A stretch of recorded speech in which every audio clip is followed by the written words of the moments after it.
Miarabantsika rehetra amin'ny anaran'ny tompo. Fantatrao ve i Bezalila? Izay indrindra avana no lohatenin'ity video manaraka ity. Marobe ny kristianina no tsy mahalala ny Bezalila. Nefa izany Bezalila izany dia anisan'ny lehilahy miavaka ao amin'ny soratra masina. Raha misy ny olona voalohany indrindra izay ambaran'ny soratra masina fa feno ny fanahin'Andriamanitra dia ity Bezalila ity izany. Ary izy io tsy mpanjaka, tsy mpisorona, tsy mpitsara, tsy mpaminany, nefa dia feno ny fanahin'Andriamanitra. Ny tantaran'ny Bezalila dia tahaka an'izao. Any amin'ny Exodosy 4:30 no miresaka ny amin'ny Mosesy niakatra tany amin'ny tendrombohitra Sinay. Dia nomen'Andriamanitra azy tany ny amin'ny didy 10 sy ireo karazana didy samihafa izay ho tandreman'ny zanak'Israely, ary indrindra ny amin'ny antsipiriany mahakasika ilay tabernakely izay ho atsangana hoentin'ny Israely maneho ny fanatrihan'Andriamanitra azy ireo. Dia io tabernakely misy fanaka be dia be natao tao anatin'io tabernakely misy fitaovana samihafa, izay fitaovana vita amin'ny hazo, vy, vita amin'ny vato, vita amin'ny lamba. Dia tao anatin'izany rehetrarehetra zany nomen'Andriamanitra ny Mosesy ny plan sy ny pôzipôzy ny toerana io zany amin'ny ankapobeny, amin'ny antsipiriany mihitsiny. Misy fitaovana be dia be tao, misy ilay fiaran'ny fanekena, misy ilay altara fanaovana sorona fandoroana didin-kazomanitra, misy ilay fanaovan-jiro, misy ilay toerana ametrahana an'ilay mofo sy ny divay, misy ny fanaovana ny rano, fanasana rano, fanasana mpisorona ny tanana, misy ihany koa ny koveta zany fanasana rano. Dia misy ihany koa ilay altara vita amin'ny akasa izay aty ivelany fanaovana fanatitra sy ny maro tsy voatanisa. Izany rehetrarehetra zany no nitenenin'Andriamanitra tamin'ny Mosesy. Dia tao anatin'ny fanambaran'Andriamanitra amin'ny Mosesy io dia niteny izy manao hoe izao izy efa nifidy ny Bezalila zanaky Ori hanao ireo zavatra samihafa vita amin'ny asa tanana rehetrarehetra ireo. Fa efa nomeko ny fanahiny fahendrena izy. Dia rehefa tonga amin'izay Mosesy nidina avy any amin'ny tendrombohitra amin'izay izy niala avy tany izy, efapolo andro Mosesy ny tany nandray an'ireo instruction samihafa ny amin'ny lalàna sy ny fanamboarana ny tabernakely ireo. Dia rehefa nidiny Mosesy dia tonga teo amin'ny vahoaka, nampanatsoana daholo ny vahoaka, dia tonga dia niteny izy ao amin'ny Exodosy 4:30 manao hoe arao Mosesy tamin'ny zanak'Israely, indro efa notonon'ny Jehova anarany Bezalila. Tsy Mosesy no niteny hoe ihany nanao ohatr'izao fa Jehova mihitsy ny tonga dia nanonona fotsiny hoe i Bezalila ho izy, zanaky Ori, zanaky Hora avy amin'ny firenen'i Joda, fa efa nofenony fanahin'Andriamanitra dia fahendrena sy fahiran-tsaina sy fahalalana ny amin'ny taozavatra samihafa, dia ny hamoron-tsaina hanao asa kanto sy ny asan'ny volamena sy ny volafotsy ary varahina. Zaravana dia nahita n'ity formule ity izay ampianariko antsika amin'ity androndroany ity, satria efa niresaka tamin'ny vidéo tany alohany amin'ny hoe inona natao hoe talenta, inona natao hoe fanomezam-pahasoavana. Ny an'ny Bezalila aloha zany dia mazava tsara fa fanomezam-pahasoavana ny azy. Raha mbola tsy hitanao izay vidéo izay dia mba jereo fa ilainao koa ny hamantatra an'izay hoe ahoana ny manavaka ny talenta sy ny fanomezam-pahasoavana. Fanomezam-pahasoavana ny an'ny Bezalila. Fa izay hitantsika eto dia izao ny fanomezam-pahasoavana plus famoronana mira asa kanto. Averiko fanomezam-pahasoavana plus famoronana mira asa kanto. Zay ny formule. Le fanomezam-pahasoavana zany dia hitantsika ny composant na hoe mandrafitra an'ilay fanomezam-pahasoavana. Hoy izy manao hoe fahalalana. Avy amin'Andriamanitra aloha izy zay maha-fanomezam-pahasoavana azy, ny fanahin'Andriamanitra no mitondra an'izy tao amin'ny Bezalila.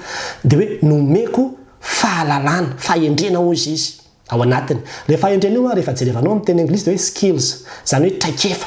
Nanana traikefa izy zany, men'Andriamanitra traikefa izy. Dia faharoa dia hoe fahiran-tsaina. Rehefa jerevanao koa ny Baiboly amin'ny teny anglisy dia hoe understanding, zany hoe le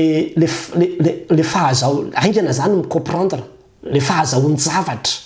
Raha vao resahan'ny Mosesy zany tonga dia azony aingany zany le zavatra izay resahana aminy. Dia ny fahalalana, le fahalalana io ahitsika tsara ny amin'ny hoe olona mahay izy zany, fahaizana mihitsy io, olona tsy atoro voanjo adina zany. Ireo zavatra reo zany ilay fanomezam-pahasoavana izay nomena azy.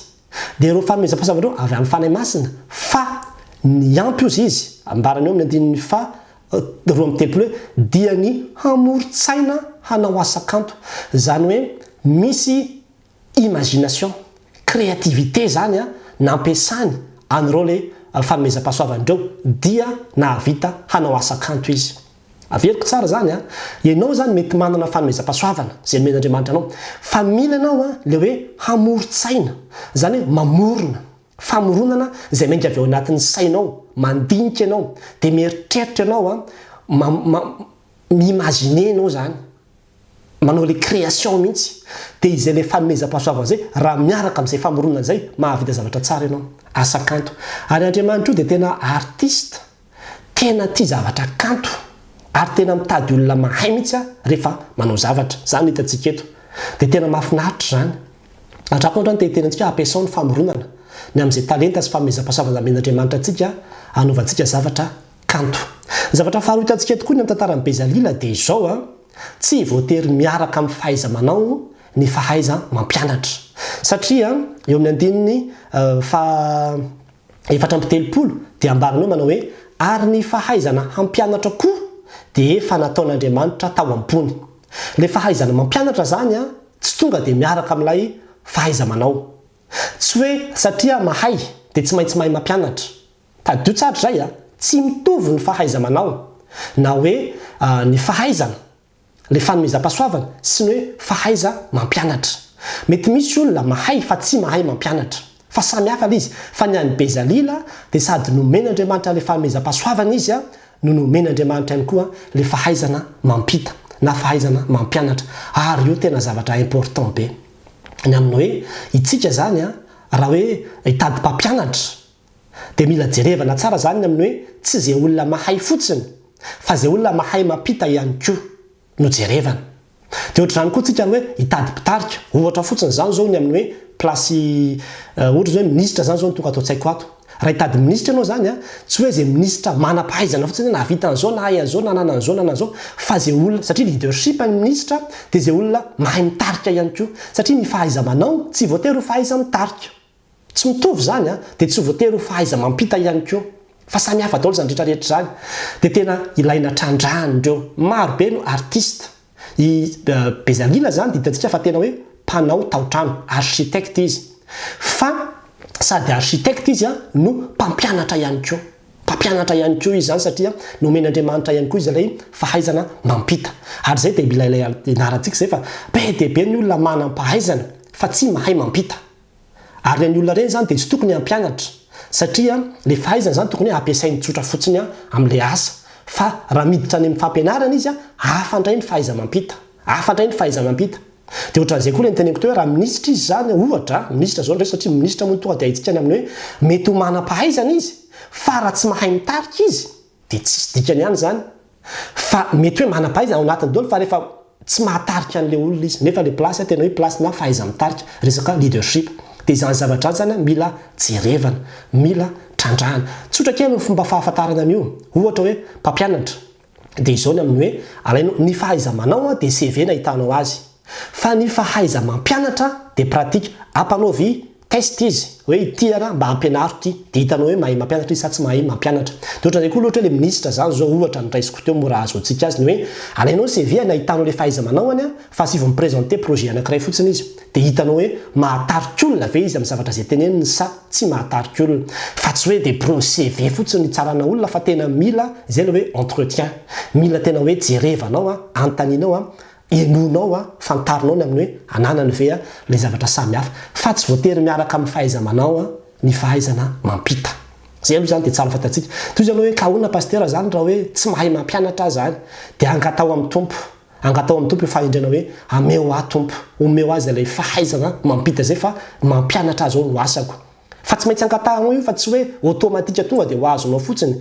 Ny mpianatra rehetra dia mahalala an'izany, fa misy ny mpampianatra matematika izay tena hoe mahay izy fa tena misy hoe ity mahay mampita, ity tsy mahay mampita. Misy taktika, misy traikefa samy hafa izay hafa mihitsy amin'ilay fahaizana mampita. Ny fahatelo farany izay mahafinaritra be amin'ny tantaran'ny Bezalila dia ny hoe anjaran'ny mpitarika no mitady ny Bezalila. Anjaran'ny Mosesy no mitady ny Bezalila hoe aiza Bezalila. Fa i Bezalila io dia efa olona no tendren'Andriamanitra io, efa olona men'Andriamanitra n'ilay fanomezam-pahasoavana sy ilay fahaizana io, fa anjaran'ny Mosesy no mitady azy sisa. Dia tahak'izay koa zany ny devoiran'ny mpitarika rehetra.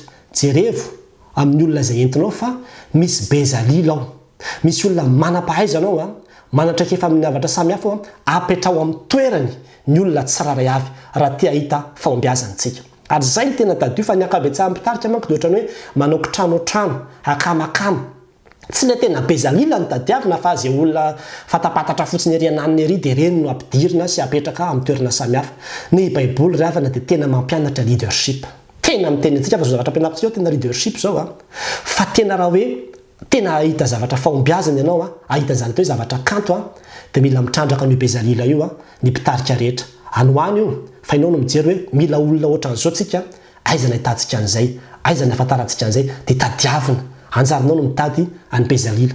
Ka dia mampahery antsika rehetra izay ianao no tantaran'ny bezalila dia mino fa mba nampisy fiovana kely tany anatsika tany amin'izay tantaran'ny bezalila izay. Ary any Israely dia misy Academy of Arts izay amin'ny anaran'ity bezalila ity.